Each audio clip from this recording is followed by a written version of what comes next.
Bem-vindo ao Contos Sobrenaturais e a mais uma incrível coletânea sobrenatural. Hoje, vou compartilhar com vocês alguns relatos aterrorizantes que vão te deixar com arrepios. Prepare-se para mergulhar no inexplicável, nos mistérios sobrenaturais que rondam nossas vidas tranquilas.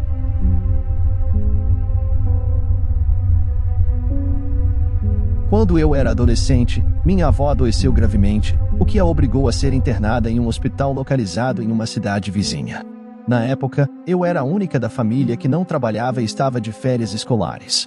Mesmo não apreciando a atmosfera hospitalar, fui praticamente coagida por minha mãe a acompanhar minha avó. Afinal, era minha querida avó, que sempre me mimou desde a minha infância. O hospital onde ela foi internada era um lugar conhecido por sua equipe dedicada, especialmente uma enfermeira chamada Ruth, renomada por seu cuidado amoroso com pacientes terminais. Infelizmente, minha avó se encontrava nessa condição. Ruth não apenas administrava os medicamentos, mas também dedicava tempo para proporcionar conforto emocional, chegando ao ponto de trazer balas e até mesmo cigarros escondidos para minha avó. Num certo dia, Ruth não apareceu no horário habitual.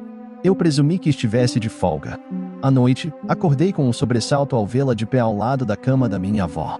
Ainda sonolenta, imaginei que ela havia trocado de turno e voltei a dormir. Desde então, ela passou a visitar minha avó todas as noites, desempenhando suas funções de enfermeira com zelo, monitorando os sinais vitais, checando o pulso e realizando todas as tarefas necessárias. No 7º dia desse ritual noturno, despertei com Ruth murmurando algo no ouvido de minha avó. Ao perceber minha presença, ela me dirigiu um olhar tranquilizador e disse: "Ela vai ficar melhor daqui pra frente, não se preocupe." Em seguida, deixou o quarto. Voltei a dormir e fui abruptamente acordada na manhã seguinte pela equipe de socorro tentando reanimar minha avó. Infelizmente, ela não resistiu, partindo enquanto dormia, conforme informou seu médico. Ao me despedir da equipe hospitalar para retornar para casa, pedi à chefe das enfermeiras que transmitisse meus agradecimentos a todos, especialmente à dedicada enfermeira Ruth, responsável pelos cuidados noturnos com minha avó. A expressão de terror nos olhos da chefe das enfermeiras chamou minha atenção quando ela me revelou que Ruth havia sofrido um acidente indo trabalhar e faleceu no local exatamente 7 dias antes, coincidentemente, os mesmos 7 dias em que ela cuidava de minha avó durante a noite. Fiquei atônita com a revelação, mesmo ciente de que ninguém acreditaria na minha história. Eu sabia o que tinha testemunhado. Ruth continuava a desempenhar suas funções mesmo após sua própria morte. Após minha saída do hospital, ouvi relatos de outros pacientes que sentiram a presença reconfortante dela durante seus últimos momentos, reforçando a ideia de que seu comprometimento transcendia os limites da vida física.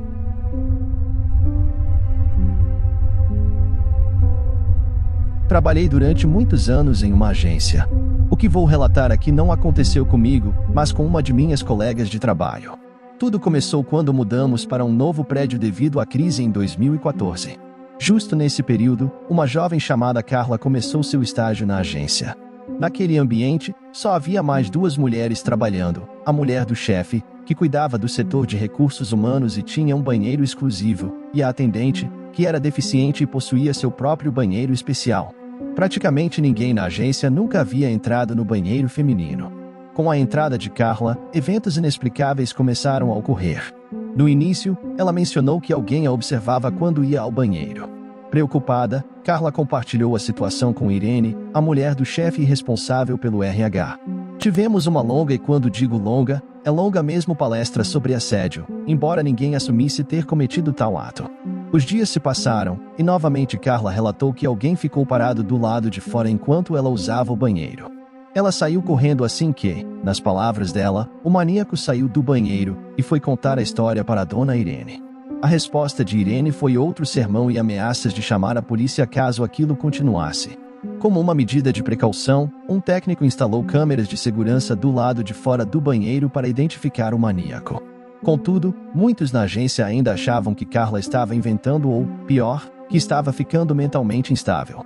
Após a instalação das câmeras, Carla saiu chorando no dia seguinte, alegando que alguém havia passado a mão em sua cabeça dentro do banheiro. Dona Irene, desconfiada, verificou as câmeras e constatou que apenas Carla havia entrado no banheiro. Como a estagiária trabalhava meio período e a câmera foi instalada logo de manhã, horário que Carla não estava, Dona Irene começou a suspeitar que a moça estivesse inventando histórias para se beneficiar de alguma forma, possivelmente processando a empresa. Por isso, Dona Irene mostrou a fita de segurança e Carla pediu demissão. Algumas semanas depois, 2 novas estagiárias começaram a trabalhar lá, Leila e Esther, substituindo Carla. Leila vinha todas as manhãs, enquanto Esther trabalhava no período da tarde. Não demorou uma semana para que a história se repetisse. Leila viu alguém a espiando enquanto ia ao banheiro, e Esther sentiu a mão de alguém a tocar. Furiosa, achando que era alguma brincadeira, Dona Irene chamou as duas para uma reunião após o expediente e convocou Carla de volta, alegando ter encontrado o culpado pelos assédios. As 4 fizeram uma reunião a sós na agência. No dia seguinte, ao chegarmos para trabalhar, Dona Irene estava sentada na porta do escritório esperando seu marido, o Sr. Rubens. Ao vê-lo, ela estava catatônica, dizendo que algo estava no banheiro. Após muita discussão, todas foram para o banheiro. Ao entrar, a porta se trancou, o clima ficou pesado, e podiam ouvir suas respirações pesadas. Uma sombra no canto do banheiro começou a se mexer. Logo, ouviram um sussurro de uma mulher. Ao olharem no espelho, viram uma mulher de cabelos negros como a noite e olhos mais negros ainda, com uma pele pálida. Ela começou a gritar. Carla, apavorada, pegou o extintor e quebrou o espelho, o que fez a sombra crescer ainda mais, parecendo que iria engoli-las. Dona Irene pegou o extintor novamente e bateu na fechadura até quebrar, e saíram correndo. No início, achei que poderia ser um caso de histeria coletiva. Porém, ao passar a mão para arrumar os cabelos grisalhos, vi muito sangue saindo dos ouvidos de Dona Irene, o que corroborava com o grito que ela havia escutado. E outra coisa me ocorreu: em quase 13 anos trabalhando para ela, ela nunca teve cabelos brancos. Depois desse episódio, nenhuma das mulheres quis ficar lá novamente. Os homens continuaram por 2 meses e meio, até o Sr. Rubens encontrar outro local. O mais curioso é que, enquanto tirávamos nossas coisas, o zelador me puxou de canto e perguntou se era verdade os rumores da aparição. Eu disse que era histeria coletiva, só bobagem, mas o zelador me contou que nos anos 80 um homem inconformado com o fim de um relacionamento com uma colega de trabalho a matou naquele banheiro. Às vezes, penso se ele disse aquilo para me botar medo ou se era verdade. Será que a sombra era o suposto assassino? A moça do espelho, a sua amante? Numa pequena cidade no interior do Brasil, onde as ruas de paralelepípedos guardam segredos mais antigos que as próprias árvores centenárias, erguia-se uma escola antiga de pedras desgastadas pelo tempo. Ali, os alunos murmuravam histórias que eram transmitidas de geração em geração, como lendas urbanas cheias de terror e mistério. No epicentro desse folclore sombrio estava a Sala 13, uma sala trancada há décadas.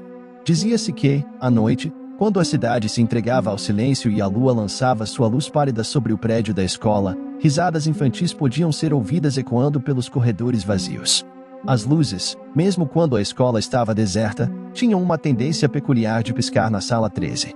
Sombras dançavam em suas paredes, sussurrando segredos que se perdiam no vento noturno.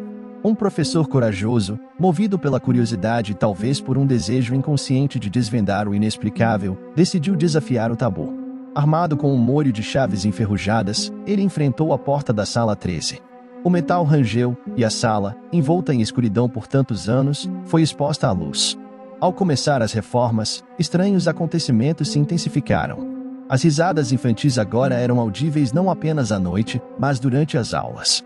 As luzes piscando de uma forma frenética, desafiando toda a lógica. Sombras ganharam vida própria, contorcendo-se como seres inquietos. O professor, inicialmente confiante em sua racionalidade, começou a questionar sua própria sanidade. Pesadelos frequentes o atormentavam, misturando-se com a realidade distorcida que se desenrolava na Sala 13. Em seus sonhos, crianças desfiguradas riam maliciosamente enquanto sombras escuras sussurravam segredos sinistros. As paredes da sala começaram a suar um líquido viscoso, e marcas estranhas apareceram no chão de madeira desgastado. O professor, cada vez mais afundado no abismo do horror, buscava respostas desesperadamente, mas as paredes, agora vivas, sussurravam apenas enigmas do além. Um dia, enquanto tentava pintar as paredes para encobrir as marcas sinistras, a tinta se recusou a aderir. Em desespero, ele rasgou as tábuas do chão, revelando um poço profundo e escuro. Uma escuridão palpável emanava dele, e vozes guturais pareciam sussurrar promessas de pesadelos eternos. Nesse momento, o professor, consumido pelo medo e pela insanidade, desapareceu na escuridão do poço. Seus gritos ecoaram pelos corredores, mas logo foram abafados pelo silêncio. A sala 13, agora mais viva do que nunca, silenciou-se novamente. A escola antiga permaneceu como um mausoléu de mistérios sobrenaturais. A cidade, apesar de sua aparente normalidade durante o dia, era marcada por pesadelos que assombravam a noite. E assim, a sala 13, com sua porta novamente trancada, tornou-se o epicentro de uma coletânea de histórias assustadoras, um enigma inexplicável que persistia para além do entendimento humano. Era uma noite sombria, as sombras dançavam na entrada da igreja enquanto eu caminhava pela rua deserta. A igreja, com sua estátua imponente de uma figura religiosa, parecia vigiar o bairro com seus olhos de pedra. O que aconteceu naquela noite ficará gravado em minha memória para sempre. Ao me aproximar da igreja, percebi algo estranho. A estátua que sempre parecia serena agora exibia uma expressão de tristeza profunda. Mas o que mais me perturbou foi o líquido vermelho que escorria de seus olhos, como lágrimas de sangue que manchavam a pedra branca. Os murmúrios da comunidade começaram, e logo as notícias se espalharam como fogo. A estátua, antes símbolo de divindade, tornou-se testemunha de fenômenos inexplicáveis. À noite, sussurros ecoavam nos corredores vazios da igreja, e sombras se moviam onde não deveriam. As visões começaram a atormentar os fiéis. Pesadelos vívidos que os faziam questionar sua fé. Alguns relatavam ter visto vultos na escuridão, figuras que não pertenciam a este mundo. A comunidade, outrora unida pela fé, agora estava dividida pelo medo do desconhecido. Um dia, enquanto eu estava na igreja, as velas se apagaram repentinamente. Uma sensação gélida encheu o ar, e a estátua chorou lágrimas de sangue mais intensamente do que nunca. Na escuridão, ouvi sussurros ininteligíveis, vozes que não eram deste mundo. A igreja tornou-se um lugar de pesadelos, onde a fronteira entre o sagrado e o profano se desfazia. Os mais corajosos tentaram exorcizar o local, mas as forças além da compreensão não se deixaram ser expulsas. Cada esforço de redenção era respondido com eventos ainda mais perturbadores. A comunidade, agora despedaçada pelo medo, se perguntava se a igreja estava enfrentando a ira divina ou se algo mais sinistro havia se apossado daquele lugar sagrado. Ninguém se atrevia a entrar na igreja à noite, pois diziam que as sombras ganhavam vida, dançando ao redor da estátua macabra. O terror persistiu, mergulhando a todos em uma espiral de desespero e paranoia. Até que, uma noite, a estátua desapareceu, deixando para trás apenas um vazio arrepiante. A comunidade, agora abandonada e assombrada, ficou sem respostas. Essa história nos lembra que nem tudo pode ser explicado, que o sobrenatural espreita nas sombras, pronto para nos consumir. Às vezes, é melhor não buscar respostas, pois a verdade pode ser mais aterrorizante do que imaginamos. Se você gostou dessa narrativa, não se esqueça de deixar seu like, compartilhar e se inscrever para mais contos sobrenaturais. Fiquem ligados, pois há muito mais mistérios sobrenaturais aguardando para serem desvendados. Até a próxima, e que seus sonhos não se transformem em pesadelos.